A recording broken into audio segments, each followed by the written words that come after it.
Hati naman ang opinyon ng mga kongresista matapos mapatalsik sa pwesto si Cavite 4th District Representative Kiko Barzaga. Samantala, binigyan din ni Barzaga na magiging instrumento pa rin siya laban sa katiwalian, partikular na sa issue ng maanumalyang flood control projects. Yan ang report ni Sheila Natividad. Pinatalsik na sa Kamara si Cavite 4th District Representative Kiko Barzaga matapos aprubahan ng malaking mayorya ng mga mambabatas ang rekomendasyon ng House Committee on Ethics and Privileges. Batay sa Committee Report No. 298, napag-alamang nilabag umano ni Barzaga mga alituntunin ng Kamara matapos ang sunod-sunod na insidente ng umano'y disorderly conduct, paghamak sa pamunuan ng kapulungan at mga social media post na itinuring na nakasira sa dignidad at reputasyon ng institusyon. Pero hindi lahat ng mambabatas ay sang-ayon sa naging parusa. Kinwestiyon ni Navotas Representative Toby Chanco kung si Barzaga nga ba ang dahilan ng pagkasira ng imahe ng Kamara.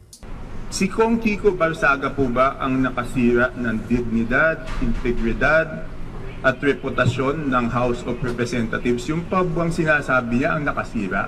Ibig sabihin kahit tawagin niyang House of Crocodiles to, kung hindi naman sira yung integridad ng House, yung bang sinasabi niya ang nakasira o may mga ibang bagay na nakasira? Kapareho rin ni Chanco ang sentimiento ni Leyte 4th District Representative Richard Gomez na nagbabala laban sa pagpapataw ng parusang maaaring mabasa bilang pagpigil sa pagpapahayag ng opinyon. Kayo ba hindi rin baliw paminsan-minsan? Meron din naman tayong mga colleagues dito na gumagamit ng social media kung ano-ano sinasabi sa atin. Minamura rin tayo paminsan-minsan. Si Kiko ay binoto ng mga taga-Cavite sa distrito niya. Hayaan natin na sila ang magtanggal sa kanya by not voting for him in the coming election.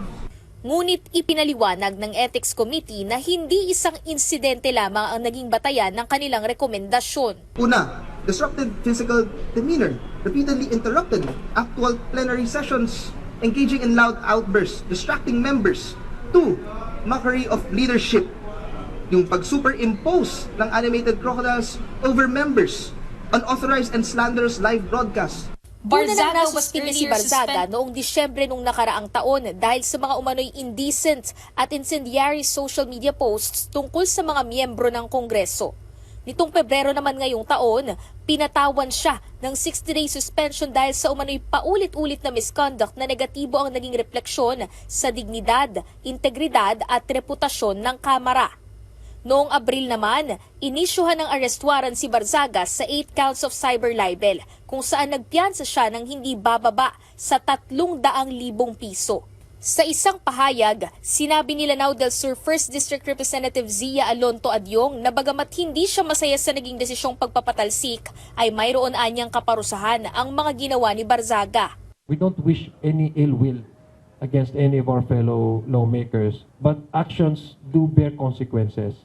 We are not happy with the decision, but that is necessary to keep the respect among our peers and to promote the integrity and sanctity of the House of Representatives. Samantala, idiniin ni Barzaga na wala siyang pagsisisi at tinatanggap niya ang naging resulta ng pagdinig sa sesyon. Mananatili rin niya siyang nabubuhay para sa mga Pilipino para maghatid ng hustisya. Dagdag pa ni Barzaga, alam niya ang ginawa niya para sa taong bayan at gagawin niya ulit iyon. Gagamitin niya rin niya ang kanyang posisyon para magsalita laban sa umano'y korupsyon sa Kongreso at maanumalyang flood control projects.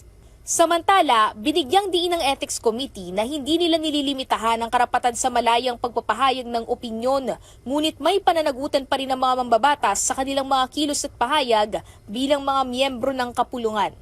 The Committee on Ethics would like to assure the entire body that our right to the freedom of expression will always be respected and it will always be upheld.